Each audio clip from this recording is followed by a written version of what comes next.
कसा जाणार आहे धनुराशीसाठी येणारा सप्टेंबर महिना हा मी तुम्हाला सांगणार आहे. तुमचा सप्टेंबर महिना हा थोडा संमिश्रच जाणार आहे, कारण घरामध्ये थोडंसं तणावपूर्ण वातावरण असणार आहे आणि तसंच ऑफिसमध्ये मी तुम्हाला सांगेन खूप काळजीपूर्वक वागा. तुमच्या बोलण्यामध्ये कडवाट येईल, तुम्ही पटकन लोकांना दुखवू शकता, त्यामुळे प्रॉब्लेम्स तुम्हाला फेस करावे लागतील. लोकांना टीका करण्यापेक्षा स्वतः आपण काय काम करताय त्याच्याकडे जास्त लक्ष द्या, कारण काही गोंधळ होण्याची शक्यता आहे. त्याचबरोबर पहिला आणि सेकंड वीक तुम्हाला थोडासा त्रासदायक जाईल, पण येणारा तिसरा आठवडा नक्कीच चांगले काहीतरी तुम्हाला न्यूज समजतील. तुमच्या ऑफिसमध्ये तुम्हाला चांगल्या गोष्टी अप्रिशिएट होतील.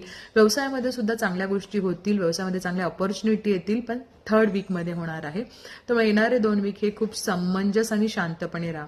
घरामध्ये सुद्धा काही प्रॉब्लेम होतील, हजबंड वाईफचे थोडेसे राग किंवा भांडण होण्याची शक्यता आहे. त्यामुळे जेवढं शांत राहाल आणि व्यवस्थित उत्साहाने आणि गणपती उत्सव नीट करा, कारण काही